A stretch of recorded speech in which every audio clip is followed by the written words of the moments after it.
Hey, everybody, welcome to the show. You know where you are, the 9 at 9 with me, Tigo. And sometimes I've been in business, since I was 10 years old. And sometimes you have things come along that, other people may disappoint you. You may feel like you kind of got left behind, or you're just wondering, what the heck just happened? I have one of those days every week. What the heck just happened? Well, our good buddy, Michelle Jewsbury, is here today, and we're going to talk about the 3 steps to get you through disappointment so you don't lose your momentum, because we want you to keep going and keep growing. So let's get Michelle up here. So sit right there. We'll be right back. Expert Talk is sponsored by Pod Nation TV, the podcast to broadcast network.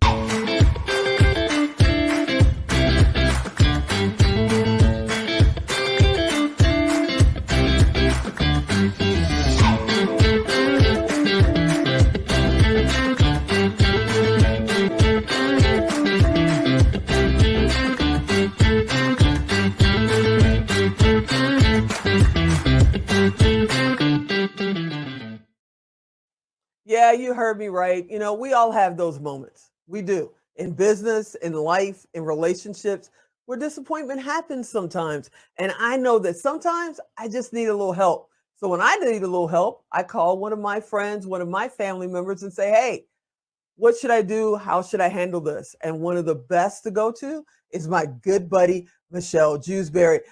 Michelle, are you out there? I'm out here. Yay, I'm here. What's happening? Hey, life is good. I'm so excited. And it's awesome, this virtual reality that we now have, that you are in Vegas right now. I'm in California, and we can still talk no matter if I'm in Africa and you're in Vegas or Cali, wherever you travel to. So it's lovely. I'm very excited to be here. Wait a minute. Does that mean we can do a show while you're in Africa next time? Yeah, why not? That would be awesome. I'm going in March. So I know that this isn't part of the show, but if you are interested in a mission trip, right, we are taking a group of people with my nonprofit, Unsilence Voices, to Sierra Leone, March 6th to the 13th. See, that has nothing to do with disappointment, because that's just exciting. Yes, that is amazing. So with your nonprofit, with all of your speaking engagements and all the stuff that you do, you literally live bi-coastal. Where are you in the world right now, by the way? I am in Cali right now, but I do live in Florida. And you live in Florida, both the sunny states. I noticed you didn't go to like Canada or Wisconsin. You're keeping in the sun. Remember, see, I'm sunburnt a little bit, so that's why I like sun. My favorite place to be is by the water. So the water is full of joy, not disappointments. There you go. When somebody at your level, it's not, everybody assumes that, oh, she never has a problem. Nobody ever cancels on her. Things are just perfect, and she can just go step by step. And in reality, I know we get, cancellations more than others. We get brick walls put in front of us when it's supposed to be clear skies and open roads. How do you handle that every day, in every way? Yeah, it is every day, and it is in every way. And, the first thing that I learned is that you can't expect without communication. So oftentimes we are disappointed because of our lack of communication with another person. So say I expect my boyfriend to take out the trash. This is like a mundane example, but I don't speak my words. He can't automatically assume that that's what I want. It's the same with business too. So if we expect a business partner, if I expect Tigo to do something for me, say something about our event coming up, and I don't communicate with her, but I automatically assume that she knows what I'm talking about, then I'm left feeling disappointed. And she is left going, well, what the heck? You never told me, right?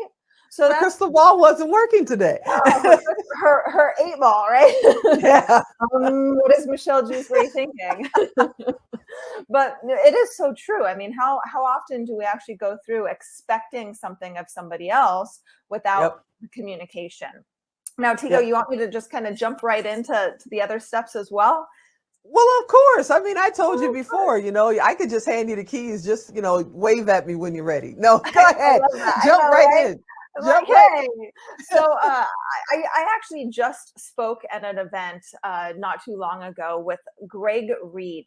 And Mhm. Greg Reed, he said something very important. He said that opinions and unwarranted advice are like grains of sand. We can choose to pick up the sand and let it sit there, right? Or we can choose to Mhm. open our hand and let the sand go through our hands. Yeah. See, unwarranted advice oftentimes will trigger us. So then we get upset and disappointed in the other person and also in ourselves. However, if we pick up a grain of, or a handful of sand and just let the grains fall through, that's what we Mhm. can do with advice that we don't want to listen to. Advice that may come from somebody that doesn't live the lifestyle that you want. Advice from somebody where they may not know best. So then we won't get disappointed when we just let it fall, right? And I True. loved that when Greg said that. Yeah, I love it. I've heard him say that a couple of times, and I just love hearing Greg speak, period. You know, when you walk away from him, you feel like you can dang near walk on water because and it's real. It's not Mhm. he builds you up in a false way and gives you the superpower or something. He just helps you, you know, take the blinders off a little bit and see the reality and then move forward. And that's what I love about that guy. But yeah, totally understand. Also, Peggy McCall was on not too long ago, New York Times bestselling author, and I get to say she's one of my friends now, but she was talking about that as well. And she says, you know, I love boxing. And she's like, you know, slip and move. And she's like, just move out of the way. When a negativity starts coming your way, she's like, slip. And I'm like, Mhm. it just resonated with me so much that instead of taking it in, let it just go past you.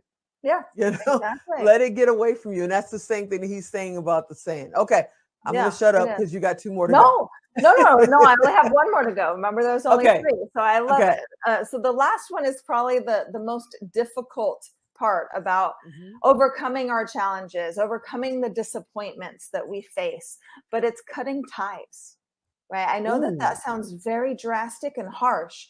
However, there's certain people in our lives that we hold on to for long periods of time.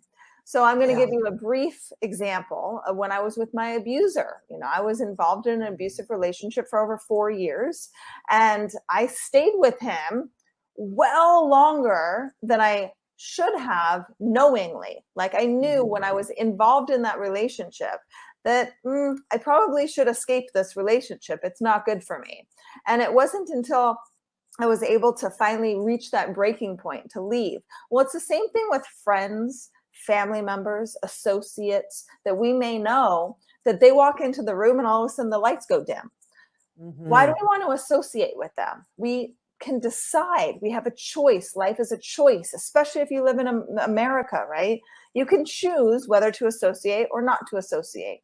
And that means you can choose whether to listen to them or not listen to them, whether to hang out with them or go to the bar after work and drink, right? You don't Mhm. want to be doing all of that. So my oomph, my advice to you then is to cut ties with those people. And if it's a family member, you know, maybe not cut ties completely, but Right. decide when you'll talk to them. Decide Yep. on your terms when you have enough mental capacity to deal with some of that negativity. And then what about people that are saying, okay, I hear you, Michelle, and you're right. I need to cut these people, at least cut them down, if not out of my life. Mhm. But, you know, I was raised, you can't be rude. You Yeah. know, when somebody calls, you got to answer. When you see them in the street and they wave, you should wave back. You know, how do they give themselves permission to cut those ties and know that they're not a bad person? You're not a bad person if you cut out negativity, Yeah, no, correct? you're not. No, you are not. And it's interesting you just said that because the phone rings. Who said you actually have to answer it? Mm. Right. So maybe we Mhm. might have been brought up that we wave back. You can be cordial and still distance yourself from somebody. Right. I'm Mhm. not saying cut ties and make it, you know, a burning bridge. You don't want to do that. However, you can cut ties and distance yourself in a way that is still a win-win, right? They may not actually know that you're distancing yourself for specific reasons, They're just like, oh, Michelle became really busy. Michelle's, she's doing her business thing. Apparently she doesn't want to come hang out at the bars anymore. But that's Right. what it takes, right? But that's what it takes. You have a choice. So be cordial about it, but you don't have to pick up that phone call. We have texting, and typically 90% of people read their texts. You can send a quick text back. Hey, I'm busy right now. Hope you're doing well. That's it, right? But you don't have to pick it up and be in an hour-long conversation, wasting your time. No, I hear you. And when you get to my age, because I'm 58, going on 59, you get this. I'm the queen of blocking people. I am the absolute queen. I don't have time for it. I'll try to, be polite, try to get through it. And if they can't get the message, the best thing that was ever made on a cell phone is the power to block. Because it's like, yep, no, I am done. I am done. So, but it takes a while to get there because you are told your whole life, don't talk to strangers, but don't be rude. Yeah. Hello. That's kind of like, huh? A dichotomy. So, yeah. Yeah, literally. So you're one of the strongest people I know. You already know I feel that way about you and everything that you're doing. Next month, we're going to really get into your nonprofit. You got an event coming up at the end of the year. But for right now, if somebody wants to reach out to you to have you come and speak, to be a part of your organization, or just want maybe you to be a coach for them, how do they get in touch with you? Yeah, thank you, Tigo. So here's a couple of ways. If you visit unsilencemyvoice.com, again, it's unsilencemyvoice.com. There's information about how you can book an appointment with me, how you can look at my speaker fees, how you can see where I've spoke before, but also see the programs that we have, whether it's our Ultimate Breakthrough Masterclass system, private coaching, or the Ultimate Breakthrough Bootcamp that's happening the end of October. Oh, that's amazing. You already know how I feel about you. You're my friend. You're part of our family. You can come and hang out anytime. I think you're one of the best. And it's truly an honor to be, just support your organization. You're awesome. Tigo, you and Alan are great. So super, super appreciative. Thanks for having me. Thanks for being on. All right, everybody, you know what to do. If you didn't get a chance to write it down, don't send me a text message or send me a Facebook message. Tigo, what did she say to go? Go to Tigo Direct. Type in her name, Michelle. Type in unsilence. Type in, disappointment. She's coming up. I promise you. Send her a message. She'll get back to you. That's how we're going to do it. And we'll have a blast when she goes on next month. And you can get even more information. I hope you enjoyed this episode. I hope you'll be back next time. And as always, I'm Tigo. I'll talk to you next time.